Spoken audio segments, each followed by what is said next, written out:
मेरा रंग दे बसंती चोला, रंग दे रंग दे रंग दे बसंती चोला माए रंग दे। इनकलाब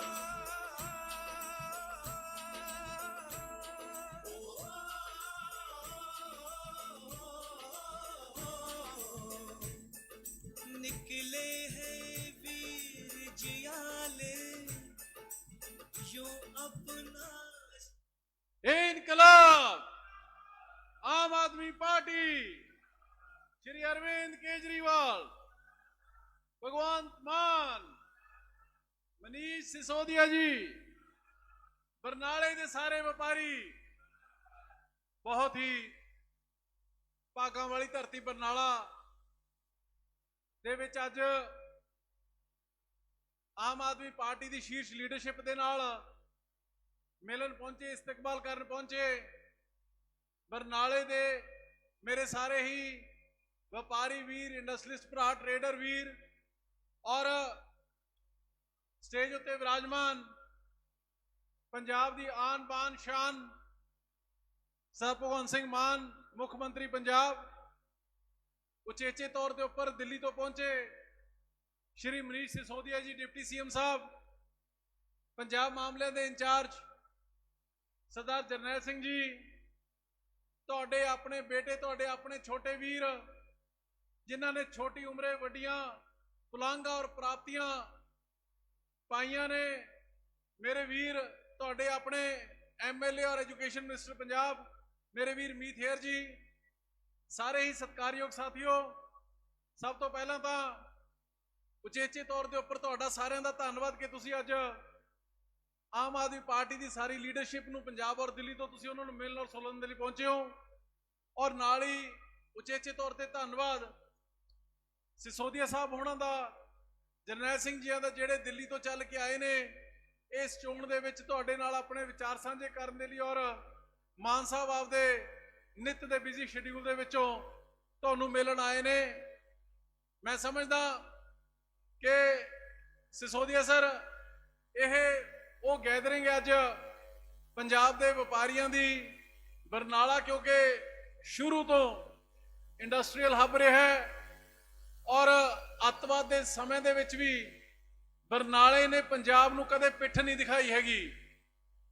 बरनाले के व्यापारियों ने जिथे काले दौर दे विच पूरी मजबूती दे नाल पंजाब और पंजाब की इकोनॉमी दे नाल मोढे दे नाल मोढा ला के चले, उत्थे ही मैं समझदा कि एक बहुत वाइब्रेंट सिटी और इंडस्ट्रीयल टाउन है यह, जिथे जिथों का नाम है जिहड़ा अज देश दे विच भी सुनहरी अखरां दे विच जाणिया जांदा है। और ये वो व्यापारी वर्ग है जिसने पहला चाहे पार्टीशन तो वेले, फिर अतवाद के काले दौर के दौरान और फिर जो नेबरिंग स्टेट्स दे विच, गुआंढी राज्यों दे विच जिस तरीके दियां उत्तराखंड, हिमाचल और JNK they which central government वालों पैकेजेस मिलते रहे, पंजाब नूं उसका सब तो बड़ा नुकसान होंदा रहा, घाण होंदा रहा।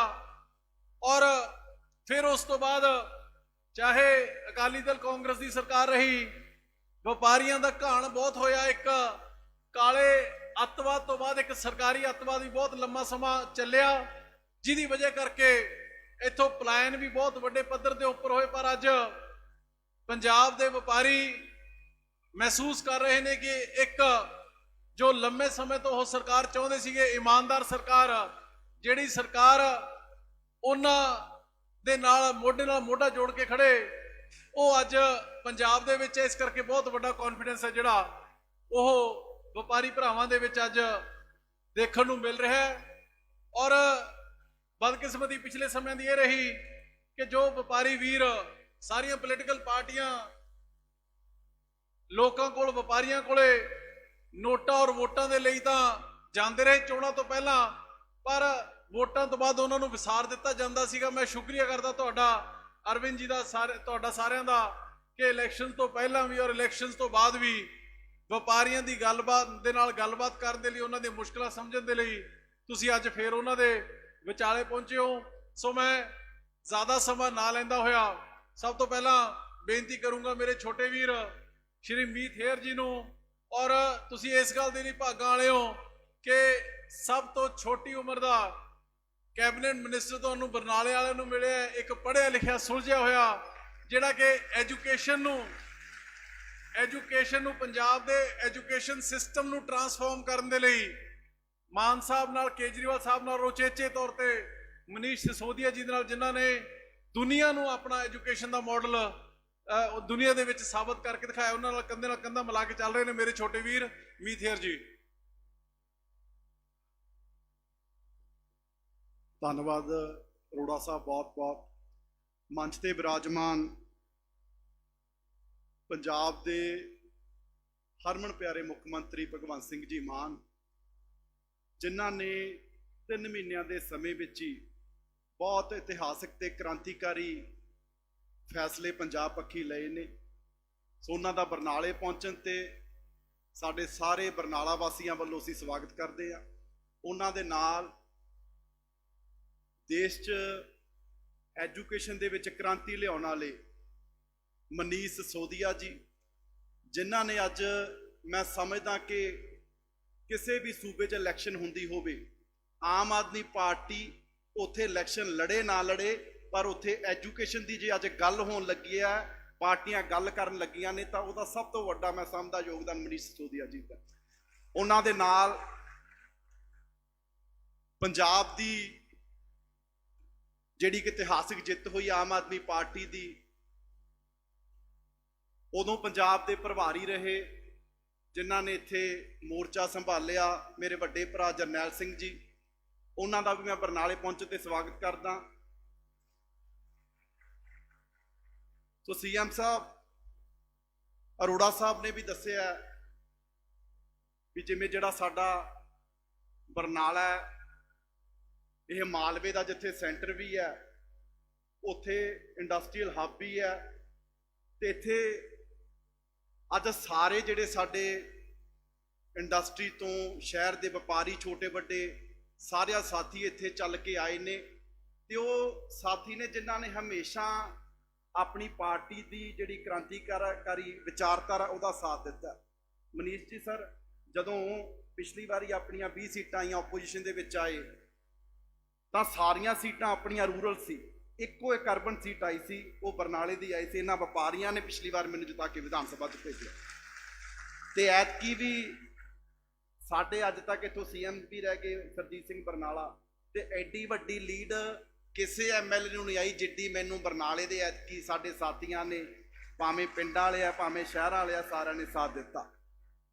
ਸੋ ਜਿਵੇਂ ਅਰੋੜਾ ਸਾਹਿਬ ਨੇ ਦੱਸਿਆ, ਹਮੇਸ਼ਾ ਭਾਵੇਂ ਪੰਜਾਬ ਦਾ ਕਾਲਾ ਦੌਰ ਰਿਹਾ ਹੋਵੇ, ਹਮੇਸ਼ਾ ਜਿਹੜੇ ਬਰਨਾਲੇ ਦੇ ਵਪਾਰੀ ਨੇ ਉਹਨਾਂ ਨੇ ਦੇਸ਼ ਦਾ, ਸੂਬੇ ਦਾ ਸਾਥ ਦਿੱਤਾ, ਹਮੇਸ਼ਾ ਇਕਨੋਮੀ ਦੇ ਵਿੱਚ ਬਹੁਤ ਵੱਡਾ ਯੋਗਦਾਨ ਪਾਇਆ। ਸੀਐਮ ਸਾਹਿਬ ਨੂੰ ਤਾਂ ਪਤਾ, ਸਿਸੋਦੀਆ ਸਾਹਿਬ, ਸਾਡੇ ਇੱਥੇ ਜਿਹੜਾ ਇੰਡਸਟਰੀਅਲ ਇਕਵਿਪਮੈਂਟ ਬਣਦੇ ਆ, ਇਹ ਬਰਨਾਲਾ ਮੈਂ ਸਮਝਦਾ ਕਿ ਨਾਰਥ ਇੰਡੀਆ 'ਚ ਸਭ ਤੋਂ ਵੱਡਾ ਜਿਹੜਾ ਹੱਬ ਇਹ ਹੈ। ਇੱਥੋਂ ਬਾਹਰਲੇ ਦੇਸ਼ਾਂ 'ਚ ਐਕਸਪੋਰਟ ਵੀ ਹੁੰਦੇ ਆ। ਇਸ ਤੋਂ ਇਲਾਵਾ ਜੇ ਮਾਲਵੇ ਦਾ ਕਹੀਏ, ਸਾਡੇ ਇੱਥੇ ਕਰਿਆਨਾ ਐਸੋਸੀਏਸ਼ਨ ਤੋਂ ਸਾਡੇ ਇੱਥੇ ਸਾਥੀ ਬੈਠੇ ਆ, ਹੋਲਸੇਲ ਦਾ ਸਾਡੇ ਬਹੁਤ ਵੱਡਾ ਕੰਮ ਹੈ। ਆਲੇ ਦੁਆਲੇ ਦੇ 50 ਕਿਲੋਮੀਟਰ ਦੇ ਰੇਡੀਅਸ 'ਚ ਸਾਰੀ ਸਪਲਾਈ ਜਿਹੜੀ ਬਰਨਾਲਾ ਜਿਹੜੀ ਮੰਡੀ ਕਰਦੀ ਹੈ। ਸੋ ਸਾਰੇ ਸਾਥੀਆਂ ਨੇ ਪਹਿਲਾਂ ਵੀ ਸਾਥ ਦਿੱਤਾ, ਹੁਣ ਵੀ ਰੋਜ਼ ਅਸੀਂ ਮਿਲਦੇ ਹਾਂ, ਮੈਨੂੰ ਮੁਸ਼ਕਲਾਂ ਵੀ ਦੱਸਦੇ ਆ। ਸੋ ਮੈਂ ਕੱਲ ਵੀ ਕਈ ਸਾਥੀਆਂ ਦੇ ਨਾਲ ਮੁਲਾਕਾਤ ਕੀਤੀ ਸੀ, ਤੇ ਮੈਂ ਉੱਥੇ ਵੀ ਤੁਹਾਨੂੰ ਸਾਰਿਆਂ ਨੂੰ ਇਹ ਵਿਸ਼ਵਾਸ ਦਿਵਾਇਆ ਸੀ, ਕਿਉਂਕਿ ਆਮ ਆਦਮੀ ਪਾਰਟੀ ਦੀ ਇਹ ਵਿਚਾਰਧਾਰਾ ਜਿਹੜੀ ਭਗਵੰਤ ਮਾਨ ਜੀ ਦੀ ਪੰਜਾਬ 'ਚ ਸਰਕਾਰ ਹੈ, ਕਿ ਲੋਕਤੰਤਰ ਦੇ ਵਿੱਚ ਸਿਰਫ ਇਹ ਨਹੀਂ ਹੁੰਦਾ ਵੀ ਲੋਕਾਂ ਨੇ ਇੱਕ ਵਾਰ ਵੋਟਾਂ ਪਾਤੀਆਂ ਤੇ ਮੁੜ ਕੇ 5 ਸਾਲਾਂ ਲਈ ਵੀ ਲੋਕਾਂ ਨੇ ਆਪਦੇ ਆਪ ਨੂੰ ਸਰਕਾਰ ਦੇ ਗਹਿਣੇ ਰੱਖਤਾ।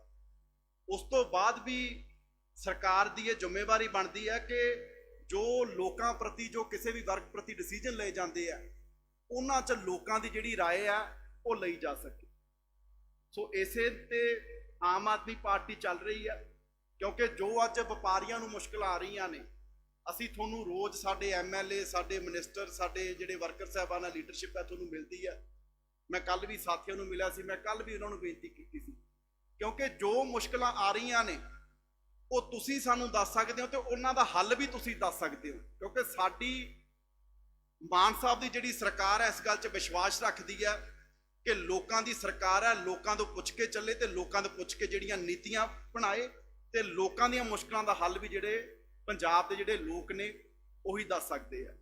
ਸੋ ਮੈਂ ਸਾਰੇ ਜਿਹੜੇ ਤੁਸੀਂ ਵਪਾਰੀ ਸਾਥੀ ਆਏ ਹੋ, ਮੈਂ ਸਾਰਿਆਂ ਦਾ ਧੰਨਵਾਦ ਵੀ ਕਰਦਾ ਤੇ ਮਾਨ ਸਾਹਿਬ ਮੈਨੂੰ ਸਾਰਿਆਂ ਨੇ, ਮੈਂ ਲੋਕਲ ਮੀਟਿੰਗਾਂ ਕਰ ਰਿਹਾ, ਸਾਰੇ ਜਿਹੜੇ ਪੰਜਾਬ ਦੇ ਲੋਕ ਨੇ ਵੈਸੇ ਤਾਂ ਸਾਰੇ ਹੀ ਬੜੇ ਖੁਸ਼ ਨੇ ਕਿ ਜਿਹੜੇ 3 ਮਹੀਨਿਆਂ ਦੇ ਤੁਸੀਂ ਬੜੇ ਇਤਿਹਾਸਿਕ ਫੈਸਲੇ ਲਏ ਆ।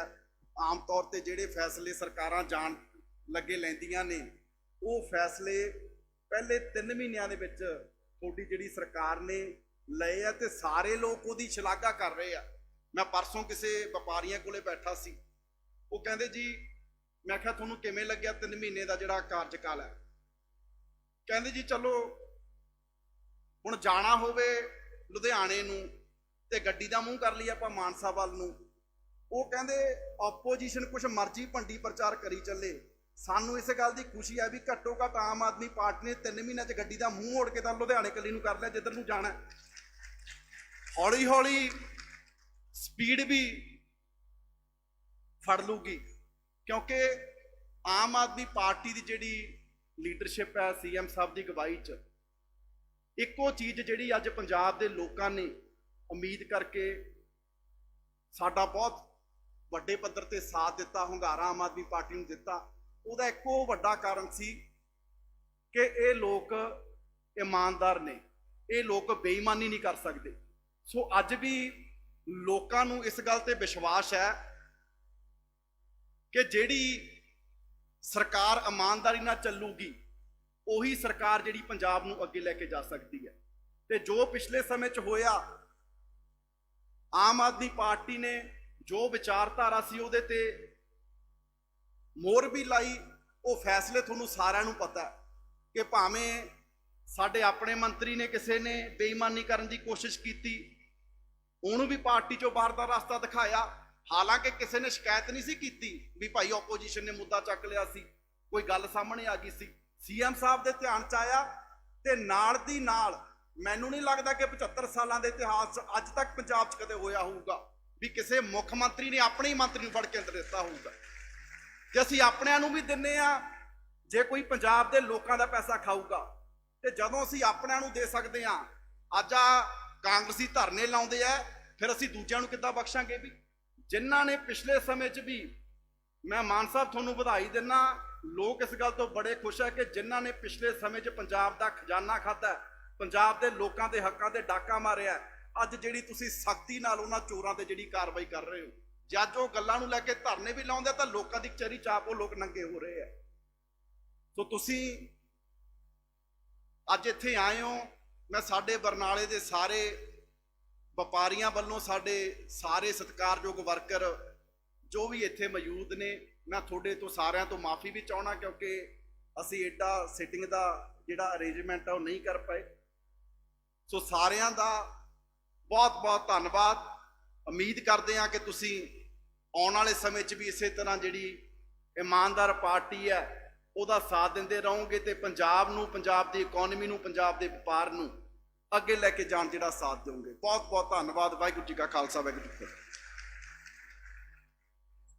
ਬਹੁਤ ਬਹੁਤ ਧੰਨਵਾਦ ਮੀਤ ਜੀ। ਮੈਂ ਇਸਤਕਬਾਲ ਕਰਦਾ ਸਾਡੇ ਸਾਰੇ ਐਮਐਲਏ ਸਾਹਿਬਾਨ ਦਾ ਜਿਹੜੇ ਕਿ ਅੱਜ ਪਹੁੰਚੇ ਹੋਏ ਨੇ ਪਿਛਲੇ ਕਈ ਦਿਨਾਂ ਤੋਂ। ਸਰ ਗੁਰਮੀਤ ਸਿੰਘ ਦੀ ਕੈਂਪੇਨ ਦੇ ਵਿੱਚ ਲੱਗੇ ਹੋਏ ਨੇ ਦਿਨ ਰਾਤ, ਤੁਹਾਡਾ ਬਹੁਤ ਸਾਥ ਸਹਿਯੋਗ ਮਿਲ ਰਿਹਾ ਹੈ। ਹੁਣ ਮੈਂ ਬੇਨਤੀ ਕਰੂੰਗਾ ਪੰਜਾਬ ਮਾਮਲਿਆਂ ਦੇ ਇੰਚਾਰਜ ਸਰਦਾਰ ਜਰਨੈਲ ਸਿੰਘ ਜੀ ਐਮਐਲਏ ਸਾਹਿਬ, ਜਿਨ੍ਹਾਂ ਨੇ ਪਿਛਲੇ 1.5-2 ਸਾਲ ਦੇ ਵਿੱਚ ਪੰਜਾਬ ਦੇ ਵਿੱਚ ਆਮ ਆਦਮੀ ਪਾਰਟੀ ਦੀ ਇਸ ਇਤਿਹਾਸਿਕ ਜਿੱਤ ਨੂੰ ਦਰਜ ਕਰਨ ਦੇ ਵਿੱਚ ਇੱਕ ਬਹੁਤ ਵੱਡੀ ਸਕ੍ਰਿਪਟ ਹੈ ਜਿਹੜੀ ਉਹ ਲਿਖੀ ਹੈ। ਮੈਂ ਜਰਨੈਲ ਸਿੰਘ ਜੀ ਨੂੰ ਬੇਨਤੀ ਕਰੋ ਤੁਹਾਡੇ ਰੂਬਰੂ ਹੋਣ। ਇਨਕਲਾਬ ਆਮ ਆਦਮੀ ਪਾਰਟੀ ਸੰਗਰੂਰ ਲੋਕ ਸਭਾ ਜਿਮਨੀ ਚੋਣ ਦੀ ਵਪਾਰੀਆਂ ਦੀ ਬੈਠਕ ਵਿੱਚ ਮੰਚ ਤੇ ਮੌਜੂਦ ਪੰਜਾਬ ਦੇ ਮਾਣਯੋਗ ਮੁੱਖ ਮੰਤਰੀ ਭਗਵੰਤ ਮਾਨ ਜੀ, ਦਿੱਲੀ ਦੇ ਬਹੁਤ ਹੀ ਹਰਮਨ ਪਿਆਰੇ ਦੇਸ਼ ਦੇ ਸਭ ਤੋਂ ਵੱਧ ਸਭ ਤੋਂ ਸ੍ਰੇਸ਼ਟ ਸਿੱਖਿਆ ਮੰਤਰੀ ਮਨੀਸ਼ ਸਿਸੋਦੀਆ ਜੀ, ਬਰਨਾਲੇ ਹਲਕੇ ਤੋਂ ਮੇਰੇ ਛੋਟੇ ਭਾਈ ਸਿੱਖਿਆ ਮੰਤਰੀ ਨੌਜਵਾਨ ਨੇਤਾ ਭਾਈ ਮੀਤ ਹੇਰ ਜੀ, ਮੰਚ ਦਾ ਬਹੁਤ ਸ਼ਾਨਦਾਰ ਤਰੀਕੇ ਨਾਲ ਸੰਚਾਲਨ ਕਰ ਰਹੇ ਐਮਐਲਏ ਅਮਨ ਅਰੋੜਾ ਜੀ ਤੇ ਬਰਨਾਲੇ ਦੇ ਸਾਰੇ ਵਪਾਰੀ, ਤੁਹਾਨੂੰ ਸਾਰਿਆਂ ਨੂੰ ਸਤਿ ਸ਼੍ਰੀ ਅਕਾਲ, ਰਾਮ ਰਾਮ, ਫਤਿਹ ਦੀ ਸਾਂਝ ਪ੍ਰਵਾਨ ਕਰਿਓ। ਵਾਹਿਗੁਰੂ ਜੀ ਕਾ ਖਾਲਸਾ, ਵਾਹਿਗੁਰੂ ਜੀ ਕੀ ਫਤਿਹ। ਮੈਂ ਸਿਰਫ ਆਹੀ ਬੇਨਤੀ ਕਰਨ ਤੁਹਾਨੂੰ ਆਇਆ ਕਿ 2014 ਵਿੱਚ ਜਦੋਂ ਆਮ ਆਦਮੀ ਪਾਰਟੀ ਬਣੀ ਸੀ ਤਾਂ ਵੀ ਸੰਗਰੂਰ ਤੋਂ ਬਹੁਤ ਵੱਡੀ ਜਿੱਤ ਤੁਸੀਂ ਆਮ ਆਦਮੀ ਪਾਰਟੀ ਦੀ ਝੋਲੀ ਪਾਈ, ਤਾਂ ਕੋਈ ਐਮਐਲਏ ਆਮ ਆਦਮੀ ਪਾਰਟੀ ਦਾ ਨਹੀਂ ਹੁੰਦਾ ਸੀ। 2019 ਵਿੱਚ ਜਦੋਂ ਦੁਬਾਰਾ ਲੋਕ ਸਭਾ ਦੀ ਚੋਣ ਆਈ ਤੇ ਮਾਨ ਸਾਹਿਬ ਨੇ ਜਿਸ ਤਰੀਕੇ ਨਾਲ ਪੰਜਾਬ ਦੀ ਆਵਾਜ਼ ਦੇਸ਼ ਦੀ ਸਭ ਤੋਂ ਵੱਡੀ ਸੰਸਦ ਵਿੱਚ ਚੱਕੀ, ਉਹਨੂੰ ਵੇਖ ਕੇ ਤੁਸੀਂ ਦੁਬਾਰਾ ਸੰਗਰੂਰ ਦੀ ਸੇਵਾ ਮਾਨ ਸਾਹਿਬ ਦੀ ਝੋਲੀ 'ਚ ਪਾਈ। ਹੁਣ ਜੋ ਰੀਸੈਂਟਲੀ ਇਲੈਕਸ਼ਨ ਹੋਏ ਨੇ, ਇੱਕ ਹੁੰਜਾ ਫੇਰ ਜਿੱਤ ਤੁਸੀਂ ਆਮ ਆਦਮੀ ਪਾਰਟੀ ਦੀ ਝੋਲੀ 'ਚ ਪਾਈ ਹੈ। ਤੇ ਜਿਸ ਤਰੀਕੇ ਨਾਲ, ਬੇਨਤੀ ਮੈਂ ਸਿਰਫ ਆਹੀ ਕਰਨ ਆਇਆ ਕਿ ਜਿਸ ਤਰੀਕੇ ਨਾਲ ਭਗਤ ਸਿੰਘ ਦੀ ਸੋਚ ਤੇ ਭਗਤ ਸਿੰਘ ਦੀ ਪੱਗ ਨੂੰ ਬੰਨ੍ਹ ਕੇ ਮਾਨ ਸਾਹਿਬ ਪੰਜਾਬੀਆਂ ਦੇ ਹੱਕ ਦੀ ਆਵਾਜ਼ ਲੋਕ ਸਭਾ ਵਿੱਚ ਚੱਕਦੇ ਆਏ ਨੇ, ਉਹ ਹਾਜ਼ਰੀ ਬਰਕਰਾਰ ਰੱਖਣੀ ਹੈ। ਤਿਆਰ ਹੋ ਜੀ ਸਾਰੇ ਉਸ ਹਾਜ਼ਰੀ ਨੂੰ ਬਰਕਰਾਰ ਰੱਖਣ ਲਈ? ਪੰਜਾਬ ਦੀ ਆਵਾਜ਼ ਉਸੇ ਤਰੀਕੇ ਨਾਲ ਗੁਰਮੇਲ ਸਿੰਘ ਜੀ ਲੋਕ ਸਭਾ ਵਿੱਚ ਚੱਕਣਗੇ ਤੇ ਜਿਸ ਤਰੀਕੇ ਮਾਨ ਸਾਹਿਬ ਨੇ ਲੋਕ ਸਭਾ ਵਿੱਚ ਪੰਜਾਬ ਦੀ ਆਵਾਜ਼ ਚੱਕੀ ਸੀ, ਹੁਣ ਮਾਨ ਸਾਹਿਬ ਨੂੰ ਤੁਸੀਂ ਵੱਡੀ ਜ਼ਿੰਮੇਵਾਰੀ ਦੇ ਦਿੱਤੀ ਹੈ। ਅੱਜ ਪੰਜਾਬ ਦੀ ਸੇਵਾ ਕਰ ਰਹੇ ਨੇ, ਬਹੁਤ ਸ਼ਾਨਦਾਰ ਪਿਛਲੇ 3 ਮਹੀਨਿਆਂ ਵਿੱਚ ਸਰਕਾਰ ਨੇ ਕੰਮ ਕੀਤੇ ਨੇ। ਤੇ ਸਾਡਾ ਮੁੱਢਲਾ ਜਿਹੜਾ ਨਾਰਾ ਹੈਗਾ ਕਿ ਜੋ ਕਿਹਾ ਉਹ ਕਰਾਂਗੇ। ਭਾਵੇਂ ਗੱਲ ਸਭ ਤੋਂ ਪਹਿਲਾ ਹਸਤਾਖਰ ਜੋ ਮਾਨ ਸਾਹਿਬ ਨੇ ਕੀਤਾ ਆਪਣੇ ਹਰੇ ਪੈਨ ਨਾਲ, ਜਿੱਦਾਂ ਚੋਣਾਂ ਵੇਲੇ ਕਹਿੰਦੇ ਸੀ, ਮੈਨੂੰ ਯਾਦ ਹੈ ਕਿ ਜਦੋਂ ਮੇਰੇ ਹੱਥ ਤਾਕਤ ਆਊਗੀ ਤੇ ਮੈਂ ਸਭ ਤੋਂ ਪਹਿਲਾਂ ਸਹਿਣ ਆਪਣੇ ਬੇਰੋਜ਼ਗਾਰ ਵੀਰਾਂ ਨੂੰ ਨੌਕਰੀ ਦੇਣ ਲਈ ਕਰਾਂਗਾ। ਭਾਵੇਂ ਉਸ ਵਾਅਦੇ ਪੂਰੇ ਕਰਨ ਦੀ ਗੱਲ ਕਰੀਏ, ਭਾਵੇਂ ਕਰਪਸ਼ਨ ਦੇ ਖਿਲਾਫ ਜ਼ੀਰੋ ਟੋਲਰੈਂਸ ਰੱਖਣ ਦੀ ਗੱਲ ਕਰੀਏ, ਜੇ ਕੰਮ ਤੇ ਵਾਅਦੇ ਗਿਣਵਾਵਾਂਗਾ ਤੇ ਬਹੁਤ ਲੰਬੀ ਲਿਸਟ ਹੈ। ਬੇਨਤੀ ਆਹੀ ਹੈ, 23 ਤਰੀਕ ਨੂੰ ਹੋਣ ਵਾਲੀ ਚੋਣਾਂ ਵਿੱਚ ਭਾਈ ਗੁਰਮੇਲ ਸਿੰਘ ਜੋ ਤੁਹਾਡੇ ਵਿੱਚੋਂ ਨੇ, ਆਮ ਆਦਮੀ ਨੇ ਤੇ ਆਮ ਆਦਮੀ ਦੇ ਹੱਕਾਂ ਦੀ ਹਮੇਸ਼ਾ ਲੜਾਈ ਲੜਦੇ ਆਏ ਨੇ, ਉਹਨਾਂ ਨੂੰ 23 ਤਰੀਕ ਨੂੰ ਝਾੜੂ ਤੇ ਬਟਨ ਦਬਾ ਕੇ ਤੇ ਦੇਸ਼ ਦੀ ਸਭ ਤੋਂ ਵੱਡੀ ਸੰਸਦ ਵਿੱਚ ਭੇਜੋ, ਤਾਂ ਕਿ ਸੰਗਰੂਰ ਦੀ ਹਾਜ਼ਰੀ ਵੀ ਉੱਥੇ ਬਰਕਰਾਰ ਰਹੇ ਤੇ ਪੰਜਾਬ ਦੇ ਮੁੱਦੇ ਵੀ ਚੱਕਦੇ ਉੱਥੇ ਰਹਿਣ ਗੁਰਮੇਲ ਸਿੰਘ ਜੀ। ਤੇ ਸਾਡੇ ਵਿੱਚ ਕਿਉਂਕਿ ਮਾਨ ਸਾਹਿਬ ਵੀ ਬੈਠੇ ਨੇ, ਸਿਸੋਦੀਆ ਸਾਹਿਬ ਵੀ ਚੁੱਚੇ ਤੌਰ ਤੇ ਵਪਾਰੀਆਂ ਦੇ ਮੁੱਦੇ ਤੇ ਤੁਹਾਡੇ ਨਾਲ ਗੱਲ ਕਰਨ ਆਏ ਨੇ, ਤੇ ਬਹੁਤਾ ਜ਼ਿਆਦਾ ਸਮਾਂ ਨਾ ਲੈਂਦਾ ਹੋਇਆ ਮੇਰੀ ਇੰਨੀ ਕੁ ਬੇਨਤੀ ਪ੍ਰਵਾਨ ਕਰਿਓ। ਵਾਹਿਗੁਰੂ ਜੀ ਕਾ ਖਾਲਸਾ, ਵਾਹਿਗੁਰੂ ਜੀ ਕੀ ਫਤਿਹ। ਬਹੁਤ ਬਹੁਤ ਧੰਨਵਾਦ ਬਾਈ ਜਰਨੈਲ ਜੀ। ਹੁਣ ਇਸ ਤੋਂ ਪਹਿਲਾਂ ਕਿ ਮੈਂ ਦਿੱਲੀ ਦੇ ਉਪ ਮੁੱਖ ਮੰਤਰੀ ਔਰ ਖਜ਼ਾਨਾ ਮੰਤਰੀ ਸ਼੍ਰੀ ਮਨੀਸ਼ ਸਿਸੋਦੀਆ ਜੀ ਨੂੰ ਤੁਹਾਡੇ ਸਾਹਮਣੇ ਰੂਬਰੂ ਕਰਾਂ, ਮੈਂ ਸਮਝਦਾ ਕਿ ਇਹ ਉਹ ਸ਼ਖਸੀਅਤ ਨੇ ਕਿ ਜਿਨ੍ਹਾਂ ਨੂੰ ਕਿਸੇ ਜਾਣ ਪਹਿਚਾਣ ਦੇ ਮੁਹਤਾਜ ਨਹੀਂ ਹੈਗੇ। ਅੱਜ ਕੱਲੇ ਮੁਲਕ ਦੇ ਵਿੱਚ ਹੀ ਨਹੀਂ, ਦੁਨੀਆ ਦੇ ਵਿੱਚ ਜਿੱਥੇ ਐਜੂਕੇਸ਼ਨ ਦੀ ਗੱਲ ਚੱਲਦੀ ਹੋਵੇ, ਜਿੱਥੇ ਇਕਨੋਮੀ ਔਰ ਫਾਈਨੈਂਸਿਸ ਦੀ ਗੱਲ ਚੱਲਦੀ ਹੋਵੇ, ਮੈਂ ਸਮਝਦਾ ਕਿ ਉੱਥੇ ਇਹ ਨਹੀਂ ਹੋ ਸਕਦਾ ਹੈਗਾ ਕਿ ਮਨੀਸ਼ ਸਿਸੋਦੀਆ ਜੀ ਦਾ ਨਾਮ ਨਾ ਲਿਆ ਜਾ ਰਿਹਾ ਹੋਵੇ। ਪਿਛਲੇ 7 ਸਾਲਾਂ ਦੇ ਵਿੱਚ ਜਿਸ ਤਰੀਕੇ ਦੇ ਨਾਲ ਇਹਨਾਂ ਨੇ ਅਰਵਿੰਦ ਕੇਜਰੀਵਾਲ ਸਾਹਿਬ ਦੇ ਨਾਲ ਮੋਢੇ ਦੇ ਨਾਲ ਮੋਢਾ ਮਿਲਾ ਕੇ ਦਿੱਲੀ ਦੀ ਇਕਨੋਮੀ ਨੂੰ ਟਰਾਂਸਫਾਰਮ ਕੀਤਾ, ਦਿੱਲੀ ਦਾ ਬਜਟ ਸਾਈਜ਼ 30,000 ਕਰੋੜ ਤੋਂ ਵਧਾ ਕੇ 65,000 ਕਰੋੜ ਤੱਕ ਲੈ ਕੇ ਗਏ ਨੇ ਔਰ ਦਿੱਲੀ ਦੇ ਸਕੂਲ ਵਰਲਡ ਕਲਾਸ ਬਣਾਏ ਨੇ। ਮੈਂ ਸਮਝਦਾ ਕਿ ਸਿਰਫ ਪੰਜਾਬ ਜਾਂ ਦਿੱਲੀ ਦੇ ਵਿੱਚ ਹੀ ਨਹੀਂ, ਪੂਰੀ ਦੁਨੀਆ ਦੇ ਵਿੱਚ ਇਹਨਾਂ ਦਾ ਨਾਮ ਹੈ ਜਿਹੜਾ ਉਹ ਸੁਨਹਿਰੀ ਅੱਖਰਾਂ ਦੇ ਵਿੱਚ ਲਿਖਿਆ ਜਾ ਚੁੱਕਿਆ ਹੈ। ਇਸ ਗੱਲ ਦੀ ਮੁਬਾਰਕਬਾਦ ਦੇ ਪਾਤਰ ਨੇ ਸਿਸੋਦੀਆ ਸਾਹਿਬ। ਸੋ ਮੈਂ ਜ਼ਿਆਦਾ ਸਮਾਂ ਨਾ ਲੈਂਦਾ ਹੋਇਆ ਬੇਨਤੀ ਕਰੂੰਗਾ ਸਿਸੋਦੀਆ ਸਾਹਿਬ ਨੂੰ ਕਿ ਉਹ ਆਉਣ, ਤੁਹਾਡੇ ਰੂਬਰੂ ਹੋਣ ਔਰ ਦੱਸਣਗੇ ਕਿਸ ਤਰੀਕੇ ਦੇ ਨਾਲ ਇੱਕ ਇਮਾਨਦਾਰ ਰਾਜਨੀਤੀ ਨੇ ਦਿੱਲੀ ਦੇ ਵਿੱਚ ਔਰ ਪੂਰੇ ਮੁਲਕ ਨੂੰ ਇੱਕ ਮਾਡਲ ਦਿੱਤਾ ਹੈ ਗੁੱਡ ਗਵਰਨੈਂਸ ਦਾ, ਇਮਾਨਦਾਰੀ ਦਾ ਔਰ ਇੱਕ ਵਰਲਡ ਕਲਾਸ ਐਜੂਕੇਸ਼ਨ ਸਿਸਟਮ ਦਾ। ਸ਼੍ਰੀ ਮਨੀਸ਼ ਸਿਸੋਦੀਆ ਜੀ। बहुत बहुत धन्यवाद भाई अमन अरोड़ा जी। मंच पर आसीन मेरे भाई, मेरे दोस्त और आप सबके, हम सबके प्यारे मुख्यमंत्री भगवंत मान जी, पंजाब के शिक्षा मंत्री और मेरे छोटे भाई दोस्त मीत जी, साथ साथ जनरल सिंह जी जो दिल्ली के बहुत प्यारे विधायक हैं और पंजाब के आम आदमी पार्टी के प्रभारी हैं, साथ में आप सभी भाइयों बहनों, बरनाला के सभी व्यापारी मित्रों, मैं आपके बीच आया हूं। आपने एक बहुत तेजी से, सख्ती से और ईमानदारी से, मेहनत से काम करने वाली सरकार चुनी है। मैं अभी पीछे गुजरात में था। अभी तक मैं देश में, मान साहब, कहीं जाता था तो लोग मुझसे कहते थे, जैसे मैं जम्मू में गया, कहीं राजस्थान में गया, इधर भी दिल्ली जैसी सरकार चाहिए। अभी मैं हिमाचल और गुजरात में गया पीछे, तो अभी लोगों की भाषा बदल गई है। लोग कहने लगे हैं जी हमको भी दिल्ली और पंजाब जैसी सरकार चाहिए। अभी तो 3 महीने हुए हैं काम करते हुए पंजाब की सरकार को। पूरे देश के लोगों की नजर थी कि ये सरकार आएगी तो काम कैसे शुरू करेगी। मैंने भी पूछा, भाई दिल्ली में तो ठीक है, चलो आपने सुन लिया, लेकिन पंजाब के बारे में मैंने सोचा 3 महीने पुरानी सरकार है, 15 दिन पुरानी तो 2.5 महीने पुरानी सरकार थी।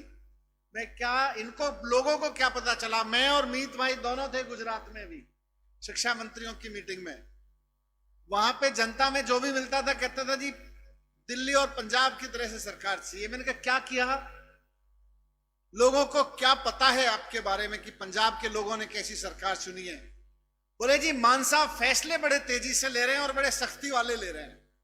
ये बात देश के लोगों तक पहुंच गई है, ये बात देश के लोगों तक पहुंच गई है और आपने ही पहुंचाई है। ऐसा नहीं है कि खाली सारी दुनिया अखबार पढ़ के चलती है। पंजाब के व्यापारियों ने ही बात पहुंचाई है कि पंजाब में अब व्यापारियों को अपने छोटे छोटे काम कराने के लिए सरकारी दफ्तरों में रिश्वत नहीं देनी पड़ती है। पंजाब के सरकारी दफ्तरों में अब ईमानदारी से काम होने लगा है। ये पंजाब से बात पहुंच गई है।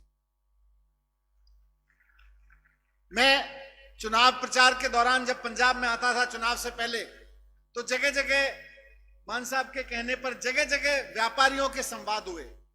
हर जगह व्यापारियों से मुझे सुनने को मिला कि ये रवायती पार्टियों ने व्यापारियों के किसी भी छोटे छोटे काम के लिए रिश्वत के रेट बांध रखे हैं। हम अपनी मेहनत खुद कर लेंगे, व्यापार खुद बढ़ा लेंगे, लेकिन रिश्वत बंद करा देना। ये छोटे छोटे काम के लिए रिश्वत देनी पड़ती है। और आपको पता होगा, आपको ध्यान में होगा कि 3 महीने पहले जब आपके वोट से ताकत लेके सरकार बनी और रिवायती पार्टियों को आपने किनारे किया और भगवंत मान जी को मुख्यमंत्री बनाया, तो इनका सबसे पहला फैसला था, मुख्यमंत्री बनने के बाद जो सबसे पहला कदम मुख्यमंत्री जी ने उठाया, भगवंत मान जी ने, वो था कि पंजाब के आम आदमी को, पंजाब के आम व्यापारी को रिश्वत राज से मुक्त कराने का इन्होंने नंबर जारी करके कहा कि कोई भी अफसर, कोई छोटे से छोटा कर्मचारी और बड़े से बड़ा अफसर और मंत्री तक कोई रिश्वत मांगे, रिकॉर्डिंग करके भेज देना, उसको छोड़ेंगे नहीं, जेल में भिजवाएंगे। और आप देख लो पिछले 3 महीने में हर रोज लोगों के फोन आए हैं। अब तो कम हो गए धीरे धीरे आने, क्योंकि लोगों के मन में डर पैदा हो गया। लेकिन सरकार बनते ही जिसने भी कहीं रिश्वत मांगी किसी व्यापारी से, उसको उठा के जेल में डाला, छोड़ा नहीं किसी को।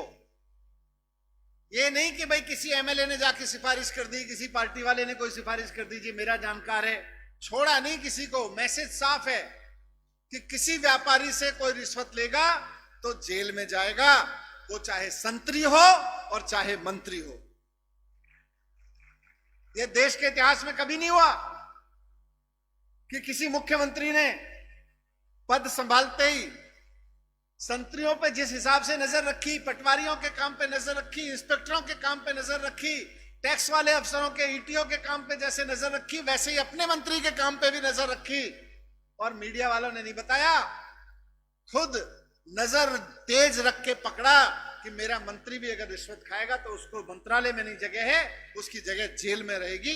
ये मिसाल पंजाब के सरकारी सिस्टम को देके उन्होंने किया कि अब पंजाब के किसी भी आदमी को अपने छोटे छोटे किसी काम के लिए, एक बड़े काम के लिए कहीं भी रिश्वत नहीं देनी पड़ेगी। ये भगवंत मान सरकार का फैसला है, ये भगवंत मान का फैसला है। आज पंजाब की यही बात पूरे देश को पसंद आ रही है।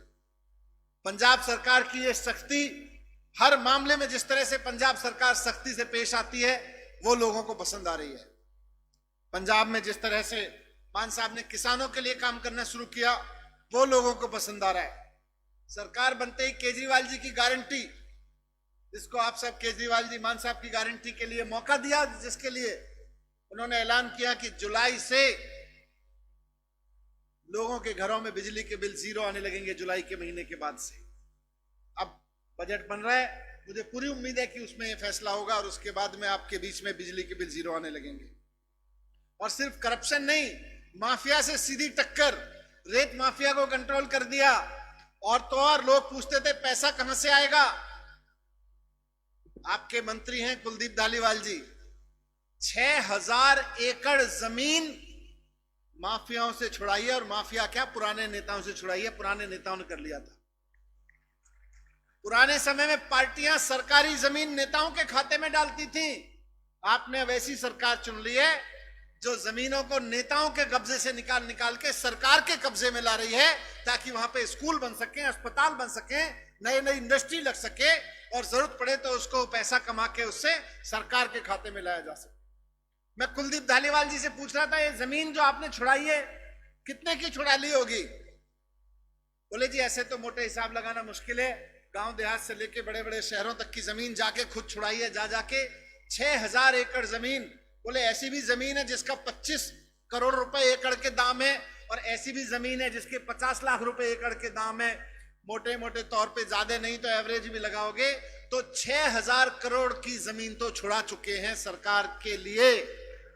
ये पूछते थे ना पैसा कहां से आएगा, पैसा ईमानदारी से आएगा, पैसा सख्ती से आएगा, पैसा मेहनत से आएगा। पंजाब के लोग मेहनत करने में कभी कसर नहीं छोड़ते, ना पहले छोड़ते थे ना अब छोड़ते हैं। लेकिन सरकार पहले मेहनत नहीं करती थी, सरकार बेईमानी करती थी।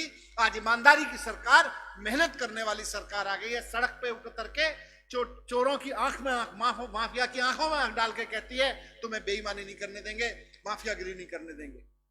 इससे सर पैसा आएगा। दिल्ली में भी जब 2015 में आए थे, हमने कहा एजुकेशन पे खर्च करेंगे, गरीबों के लिए खर्च करेंगे, महिलाओं के लिए करेंगे, बिजली फ्री देंगे। लोग कहें पैसा कहां से आएगा? अरविंद केजरीवाल जी ने, हम सब ने ईमानदारी से काम करना शुरू किया तो आज दिल्ली के पास पैसे की कमी नहीं है। दिल्ली का जो बजट 30,000 करोड़ रुपए का होता था, 7 साल के अंदर अंदर, 7वें साल में जब मैंने 7वां बजट पेश किया आम आदमी पार्टी की सरकार का, तो 30,000 करोड़ का बजट इस साल 76,000 करोड़ रुपए का हो गया है, 76,000 का। कोई नया टैक्स नहीं लगाया, टैक्स कम कर दिए सारे। जैसे जैसे टैक्स कम किए वैसे वैसे लोगों ने टैक्स ज्यादा देना शुरू कर दिया। जहां टैक्स की चोरी होती थी वो भी रोकी, लेकिन जहां टैक्स व्यापारियों से रिश्वत ली जाती थी वो भी सारी रोकी। उसके बाद दिल्ली में पैसे की कमी नहीं हुई। धीरे धीरे पंजाब में भी 1-2 साल में आप देखिएगा पैसे की कमी नहीं रहेगी। और पंजाब के सर पे, एक एक पंजाबी के सर पे जितना कर्जा पिछली सरकारें छोड़ के गई हैं, आपके मेहनत के पैसे से, जो आप पहले भी देते थे लेकिन रिश्वत में चला जाता था, उस पैसे को सरकार में लाके उसकी एक एक पाई पाई चुकाएंगे और एक एक पंजाबी के सर से कर्जा उतार के जाएंगे। ये मान साहब का वादा है, ये पंजाब की सरकार का वादा है, ये केजरीवाल मॉडल गवर्नेंस का आपसे वादा है।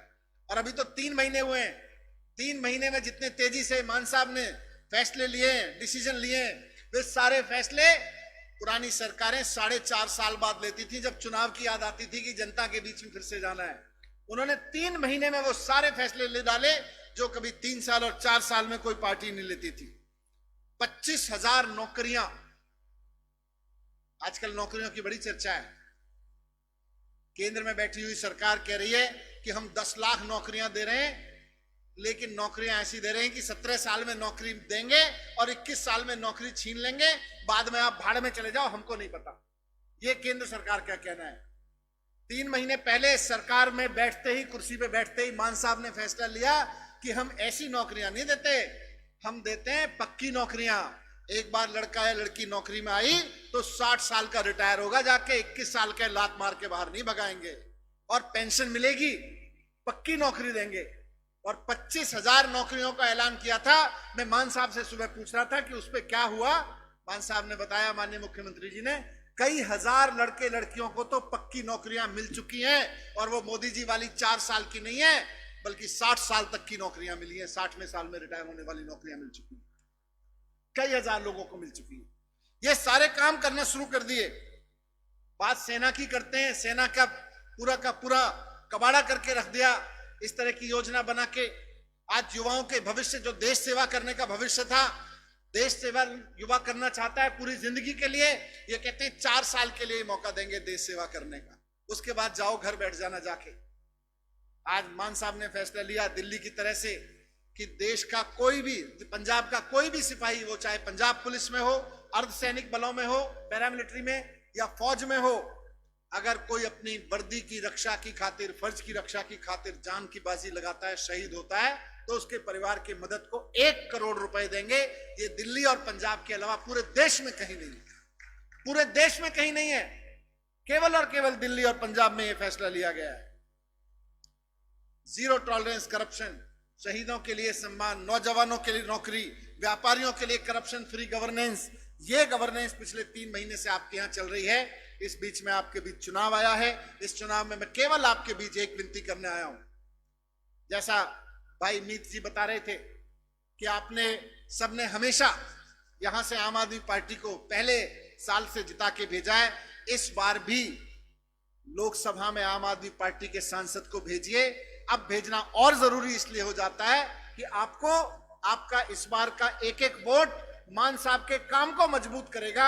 माननीय मुख्यमंत्री जी की जो सरकार चल रही है, मान साहब की जो सरकार चल रही है, आपकी जो सरकार चल रही है, उसके काम पर, उसके काम को आगे बढ़ाने के लिए जाएगा। केजरीवाल जी के मॉडल ऑफ गवर्नेंस को आगे बढ़ाने के लिए जाएगा।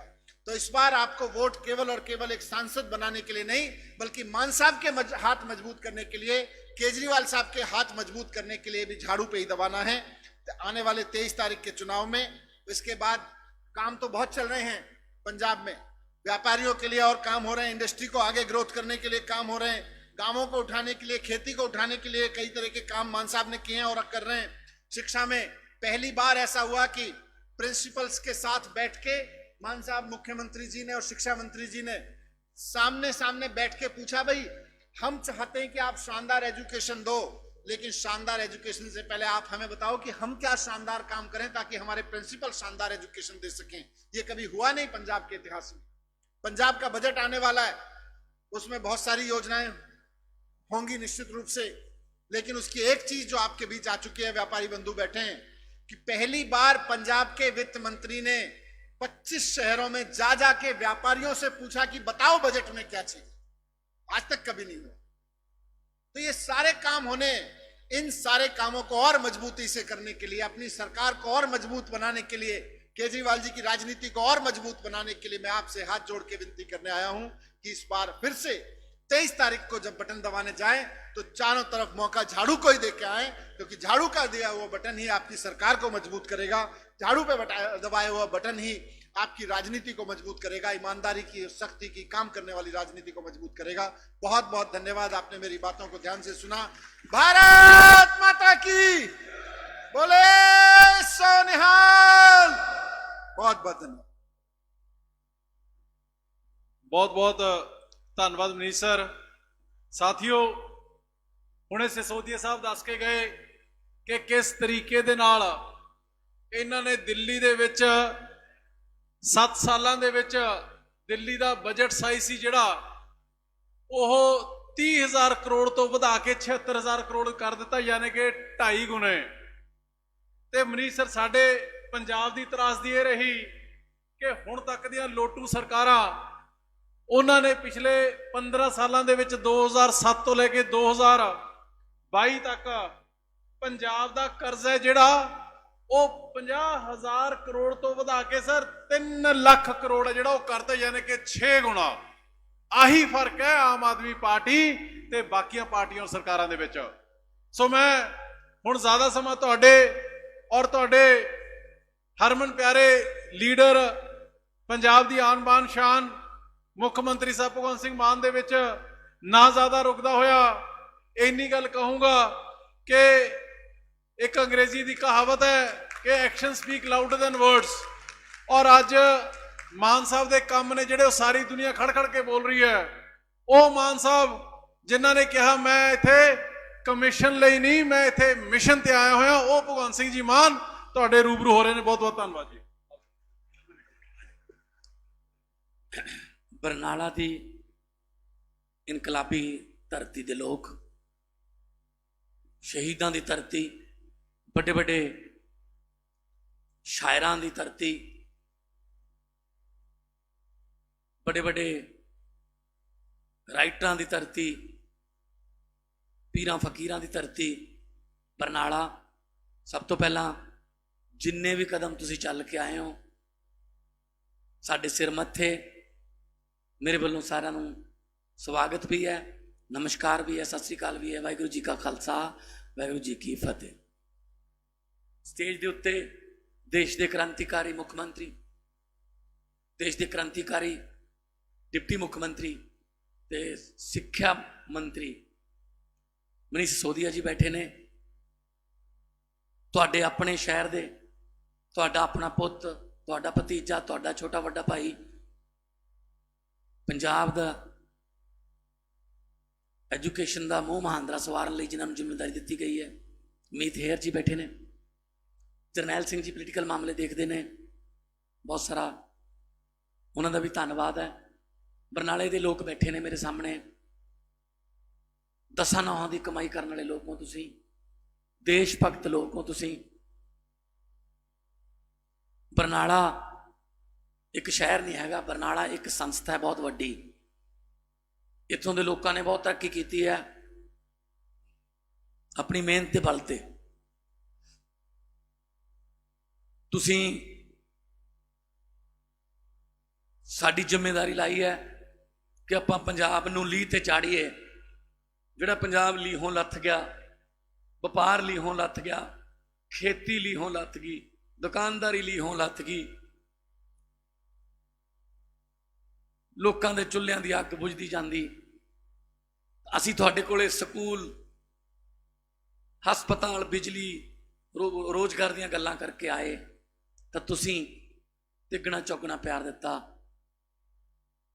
ਪੰਜਾਬ ਦੇ ਇਤਿਹਾਸ 'ਚ ਪਹਿਲੀ ਵਾਰ ਹੋਇਆ ਕਿ ਇੱਕ 8 ਸਾਲ ਪੁਰਾਣੀ, ਸਿਰਫ 8 ਸਾਲ ਪੁਰਾਣੀ ਪਾਰਟੀ 92 ਸੀਟਾਂ ਲੈ ਕੇ ਸਰਕਾਰ ਬਣਾਉਂਦੀ ਹੋਵੇ, ਪਹਿਲੀ ਵਾਰ ਹੋਇਆ। ਉਹਦੇ ਵਿੱਚ ਤੁਹਾਡਾ ਯੋਗਦਾਨ ਹੈ ਸਾਰਿਆਂ ਦਾ। ਬਹੁਤ ਸਾਰੇ ਲੋਕ ਇਹੋ ਜਿਹੇ ਨੇ ਜਿਹੜੇ ਪਰਦੇ ਤੇ ਹੁੰਦੇ ਨੇ, ਪਰ ਪਰਦੇ ਦੇ ਪਿੱਛੇ ਬਹੁਤ ਸਾਰੇ ਲੋਕ ਹੁੰਦੇ ਨੇ ਜਿਹੜੇ ਅੱਗੇ ਨਹੀਂ ਆਉਂਦੇ ਪਰ ਸੱਚੇ ਦਿਲੋਂ ਪੰਜਾਬ ਦਾ ਭਲਾ ਚਾਹੁੰਦੇ ਨੇ। ਬਰਨਾਲੇ ਨੇ ਇੱਕ ਹੋਰ ਰਿਕਾਰਡ ਕਾਇਮ ਕੀਤਾ ਹੋਇਆ ਮਨੀਸ਼ ਜੀ ਕਿ 2017 ਦੇ ਵਿੱਚ, 2014 ਦੇ ਵਿੱਚ, 2019 ਦੇ ਵਿੱਚ, 2022 ਦੇ ਵਿੱਚ ਬਰਨਾਲਾ ਇਕੱਲਾ ਜ਼ਿਲ੍ਹਾ ਹੈ ਜਿਹਦੀਆਂ ਤਿੰਨੇ ਸੀਟਾਂ ਆਮ ਆਦਮੀ ਪਾਰਟੀ ਕੋਲੇ ਹੁੰਦੀਆਂ ਨੇ। 100% ਰਿਜ਼ਲਟ ਦੇਣ ਵਾਲੇ ਲੋਕ ਨੇ। ਸੋ ਇਹਨਾਂ ਦਾ ਦਿਲ ਨਹੀਂ ਤੋੜ ਸਕਦੇ। ਉਮੀਦਾਂ ਬਹੁਤ ਜ਼ਿਆਦਾ ਨੇ, ਮੈਨੂੰ ਪਤਾ ਹੈ ਟਾਈਮ ਬਹੁਤ, ਸਮਾਂ ਬਹੁਤ ਘੱਟ ਹੋਇਆ ਹਜੇ, ਪਰ ਉਮੀਦਾਂ ਬਹੁਤ ਜ਼ਿਆਦਾ ਨੇ ਕਿਉਂਕਿ 70 ਸਾਲ ਤਾਂ ਪਹਿਲਾਂ ਹੀ ਲੇਟ ਹੋਏ ਪਏ ਆ। ਕੋਈ ਇੰਡਸਟਰੀਅਲ ਪਾਲਿਸੀ ਨਹੀਂ ਬਣਾਈ, ਕੋਈ ਐਜੂਕੇਸ਼ਨ ਦੀ ਪਾਲਿਸੀ ਨਹੀਂ ਬਣਾਈ, ਕੋਈ ਐਕਸਾਈਜ਼ ਦੀ ਪਾਲਿਸੀ ਨਹੀਂ ਬਣਾਈ। ਏਦਾਂ ਹੀ ਬਸ ਤੁੱਕੇ ਨਾਲ ਹੀ ਚੱਲਦਾ ਰਿਹਾ। 5 ਸਾਲ ਮੈਂ ਆ ਗਿਆ, ਮੈਂ ਤੈਨੂੰ ਕੁਝ ਨਹੀਂ ਕਹਿੰਦਾ, ਅਗਲੀ ਵਾਰ ਤੂੰ ਆਏਗਾ, ਤੂੰ ਮੈਨੂੰ ਕੁਝ ਨਾ ਕਹੀਂ। ਆਈ ਸੀ ਪਾਲਿਸੀ ਬਸ। ਮੇਰੇ ਕੋਲੇ ਫਾਈਲਾਂ ਆਉਂਦੀਆਂ ਨੇ, ਹੈਰਾਨ ਹੋ ਜਾਓਗੇ ਤੁਸੀਂ, ਹੈਰਾਨ। ਮੈਨੂੰ ਕਈ ਵਾਰੀ ਮੈਨੂੰ ਅੱਖਾਂ 'ਚੋਂ ਮੇਰੇ ਪਾਣੀ ਆ ਜਾਂਦਾ, ਜਿਵੇਂ ਲੋਕਾਂ ਦੇ ਖੂਨ ਨਾਲ ਹੀ ਲਿਖੀਆਂ ਹੋਣ। ਕੋਈ ਤਰੀਕਾ ਨਹੀਂ ਛੱਡਿਆ ਲੁੱਟਣ ਦਾ। ਹੁਣ ਫਾਈਲਾਂ ਵਾਪਸ ਕਰ ਰਿਹਾ ਹੁਣ ਕਾਨੂੰਨ ਬਦਲ ਰਹੇ ਆ। ਮੈਨੂੰ ਪਤਾ ਹੈ ਹਜੇ ਵੀ ਬਹੁਤ ਸਾਰੇ ਕੰਮ ਹਜੇ ਪੂਰੇ ਨਹੀਂ ਹੋਏ ਕਿ ਆਪਾਂ 3 ਮਹੀਨਿਆਂ 'ਚ ਹੀ ਬਹੁਤ ਪਰਫੈਕਟ ਨਹੀਂ ਬਣੇ। 3 ਮਹੀਨਿਆਂ ਦੇ ਬੱਚੇ ਤਾਂ ਦੰਦ ਵੀ ਨਹੀਂ ਆਉਂਦੇ, ਪਰ ਫਿਰ ਵੀ ਮੈਂ ਦੰਦੀਆਂ ਵੱਢਣ ਤਾਂ ਲੱਗ ਗਿਆ ਨਾ ਇਹਨਾਂ ਨੂੰ।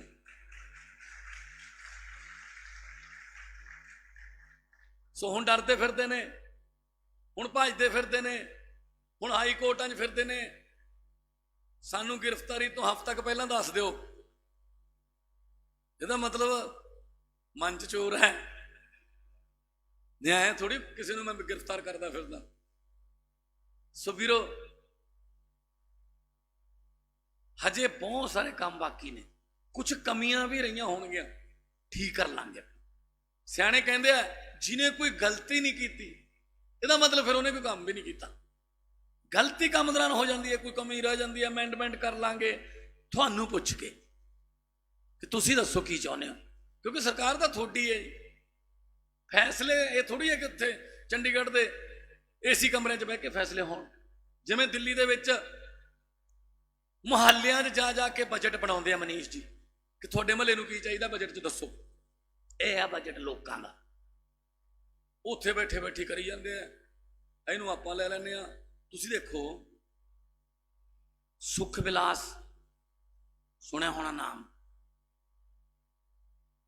ਸੁਖਬੀਰ ਬਾਦਲ ਦਾ ਹੋਟਲ ਹੈ ਉੱਥੇ ਸ਼ਿਵਾਲਿਕ ਦੀਆਂ ਪਹਾੜੀਆਂ 'ਚ। ਉੱਥੇ ਉਹ ਜੰਗਲਾਤ ਮਹਿਕਮੇ ਦੀ ਜ਼ਮੀਨ ਹੈ, ਉੱਥੇ ਕੋਈ ਨਿਰਮਾਣ ਨਹੀਂ ਹੋ ਸਕਦਾ ਜੀ, ਕੰਸਟਰਕਸ਼ਨ ਹੋ ਨਹੀਂ ਸਕਦੀ। ਕਿਵੇਂ ਕੀਤਾ ਜੀ? ਕੈਬਨਿਟ ਦੀ ਮੀਟਿੰਗ ਬੁਲਾਈ, ਉਹਦੇ ਵਿੱਚ ਇਹ ਕਹਤਾ ਵੀ ਇੱਥੇ ਕੰਸਟਰਕਸ਼ਨ ਹੋ ਸਕਦੀ ਹੈ। ਜਿੱਦਾਂ ਆਖਰੀ ਇੱਟ ਲੱਗੀ ਵੀ ਬਣ ਗਿਆ, ਫਿਰ ਕੈਬਨਿਟ ਦੀ ਮੀਟਿੰਗ ਬੁਲਾਈ, ਕਹਿੰਦੇ ਹੁਣ ਨਹੀਂ ਹੋ ਸਕਦੀ। ਬਸ ਲੈ ਆ ਦੇਖੋ ਤੁਸੀਂ, ਫੈਸਲੇ ਕਿਹਦੇ ਹੱਕ 'ਚ ਹੋ ਰਹੇ ਨੇ? ਆਪਦੇ ਹੱਕ 'ਚ। ਇਹਦੇ ਵੀ ਕਢਾ ਰਹੇ हैं कागज।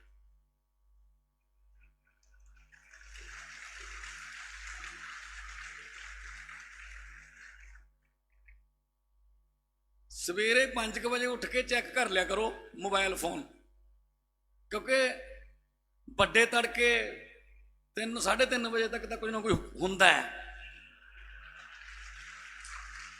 ਜਿਨ੍ਹਾਂ ਨੇ ਪੰਜਾਬ ਨੂੰ ਲੁੱਟਿਆ, ਜਿਨ੍ਹਾਂ ਨੇ ਪੰਜਾਬ ਨੂੰ ਕੁੱਟਿਆ, ਇੱਕ ਪੈਸੇ ਦਾ ਹਿਸਾਬ ਲਵਾਂਗੇ ਨਾ। 6000 ਏਕੜ ਤਾਂ ਮਨੀਸ਼ ਜੀ ਹਜੇ ਪਿੰਡਾਂ ਵਾਲੀ ਹੈ, ਉਧਰਲੇ ਪਾਸੇ ਨੂੰ ਜਾਵਾਂਗੇ ਹੁਣ ਪਹਾੜੀਆਂ ਦੀ ਜੜਾਈਆਂ 'ਚ, ਉੱਥੇ 2-2 ਹਜ਼ਾਰ ਕਰੋੜ ਦੇ ਤਾਂ ਫਾਰਮ ਹਾਊਸ ਨੇ, 2-2 ਹਜ਼ਾਰ ਏਕੜ ਦੇ। 50 ਤੋਂ 60 ਹਜ਼ਾਰ ਏਕੜ ਜ਼ਮੀਨ ਦੱਬੀ ਹੋਈ ਹੈ ਜੀ ਉੱਥੇ ਇਕੱਲੇ ਉਸ ਇਲਾਕੇ 'ਚ। ਲੈ ਜੇ ਉਹੀ ਛਡਾ ਲਈਏ ਪੰਜਾਬ ਦਾ ਕਰਜ਼ਾ ਲੈ ਜਾਊਗਾ। ਇਹ ਤਾਂ ਹੀ ਉਹ ਸਾਨੂੰ ਪੁੱਛੀ ਜਾਂਦੇ ਸੀ ਵੀ ਗਰੰਟੀਆਂ ਦੇਈ ਜਾਂਦੇ, ਪੈਸੇ ਕਿੱਥੋਂ ਆਉਣਗੇ? ਇਹਨਾਂ ਨੂੰ ਐ ਸੀ ਇਹ ਤਾਂ ਸਾਡੇ ਕੋਲ ਹੈਗੇ ਨੇ, ਇਹਨਾਂ ਨੂੰ ਇਹ ਨਹੀਂ ਪਤਾ ਸੀ ਪੈਸੇ ਤੁਹਾਡੇ ਕੋਲੋਂ ਹੀ ਆਉਣਗੇ।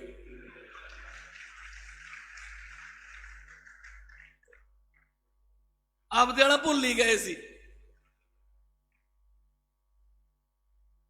ਹਾਂ, ਕਮਾਲ ਹੈ ਵੀਰੋ। ਪੰਜਾਬ ਦੁਖੀ ਕਿਉਂ ਹੋਇਆ? ਪੰਜਾਬ ਨੇ ਏਡੇ ਗੁੱਸੇ ਨਾਲ ਫੈਸਲੇ ਲਏ ਵੋਟਾਂ ਪਾਉਣ ਵਾਲੇ, ਕਿਉਂ?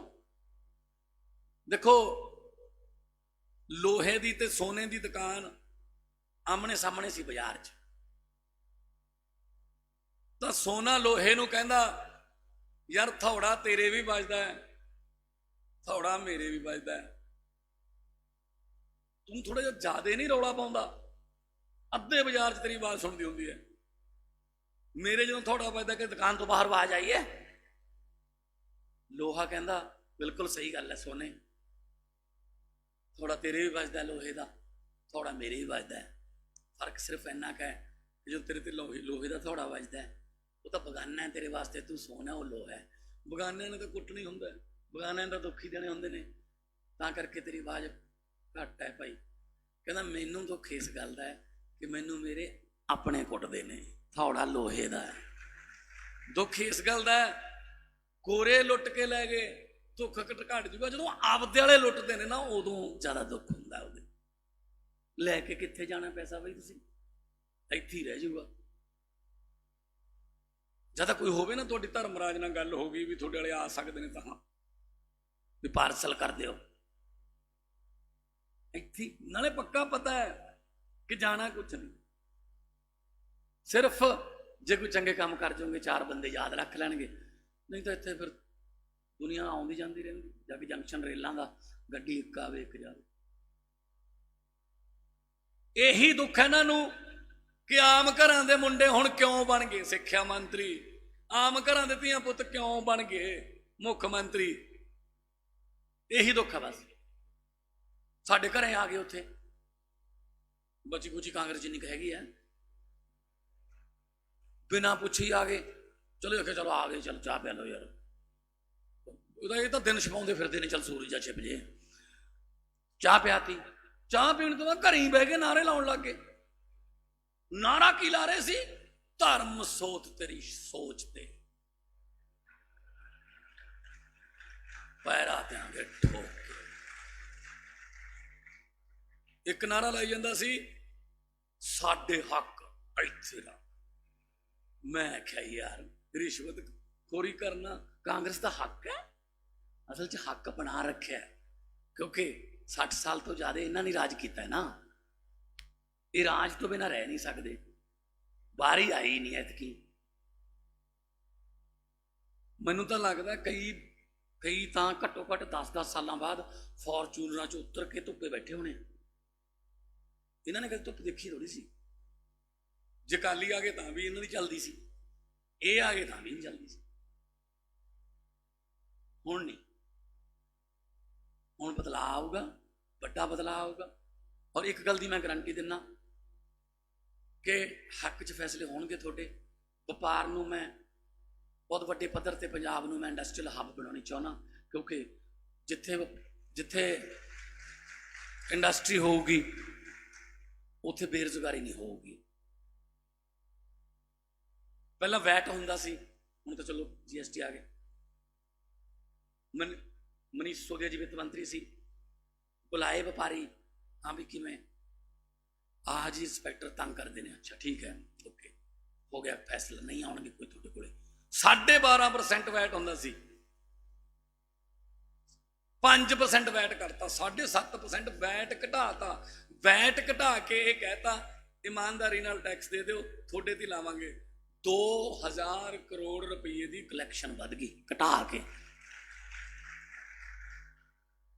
ਇਹਨਾਂ ਨੂੰ ਇਹ ਨਹੀਂ ਪਤਾ ਨਾ, ਕਾਂਗਰਸੀਆਂ ਤੇ ਅਕਾਲੀਆਂ ਨੂੰ, ਜਿਹੜਾ ਸਾਡਾ ਪ੍ਰਧਾਨ ਹੈ ਉਹ ਇਨਕਮ ਟੈਕਸ ਦਾ ਕਮਿਸ਼ਨਰ ਰਿਹਾ, IRS ਹੈ ਉਹ। ਉਹਨੂੰ ਸਭ ਪਤਾ ਪੈਸਾ ਆਊ ਕਿੱਥੋਂ, ਪੈਸਾ ਜਾਣਾ ਕਿੱਧਰ ਹੈ। ਇਹ ਤਾਂ ਹੁਣ ਤੁਹਾਨੂੰ ਪਤਾ ਹੀ ਹੈ ਕਿਹੋ ਜਿਹੇ ਨੇ, ਚੰਦੂ ਮਾਰੇ ਹੋਰੀ ਤੁਰੇ ਫਿਰਦੇ ਨੇ। ਮਤਲਬ ਨਾ ਇਹ ਪਤਾ ਵੀ ਪੰਜਾਬ 'ਚ ਜ਼ਿਲ੍ਹੇ ਕਿੰਨੇ ਨੇ, ਨਾ ਇਹ ਪਤਾ ਬਸ ਆਪਦੇ ਧੀਆਂ ਪੁੱਤੀ ਦਿਸਦੇ, ਹੋਰ ਤਾਂ ਕੋਈ ਦਿਸਦਾ ਨਹੀਂ। ਸੋ ਵੀਰੋ, ਮੈਂ ਤੁਹਾਨੂੰ ਇਹ ਕਹਿਣਾ, ਇੱਕ ਬਹੁਤ ਵੱਡੀ ਜ਼ਿੰਮੇਵਾਰੀ ਮੇਰੇ ਤੇ ਆ ਗਈ। ਮੈਂ ਤੁਹਾਨੂੰ ਇੱਕ ਛੋਟੀ ਜੀ ਕਹਾਣੀ ਸੁਣਾਉਣਾ। ਇੱਕ ਕਿਸੇ ਪਿੰਡ ਦੇ ਵਿੱਚ ਕੋਈ ਸਾਧ ਸੀਗਾ, ਸੰਤ ਸੀ, ਡੇਰੇ ਤੇ ਰਹਿੰਦਾ ਸੀ। ਉਹਦੇ ਕੋਲੇ ਰੇਅਰੈਸਟ ਆਫ ਰੇਅਰ ਨਸਲ ਦਾ ਘੋੜਾ ਸੀ, ਬਹੁਤ ਮਹਿੰਗਾ। ਉਦੋਂ ਡਾਕੂਆਂ ਦਾ ਜ਼ਮਾਨਾ ਸੀ, ਡਾਕੂਆਂ ਨੂੰ ਪਤਾ ਲੱਗ ਗਿਆ ਉਹਦੇ ਕੋਲ ਘੋੜਾ ਹੈ।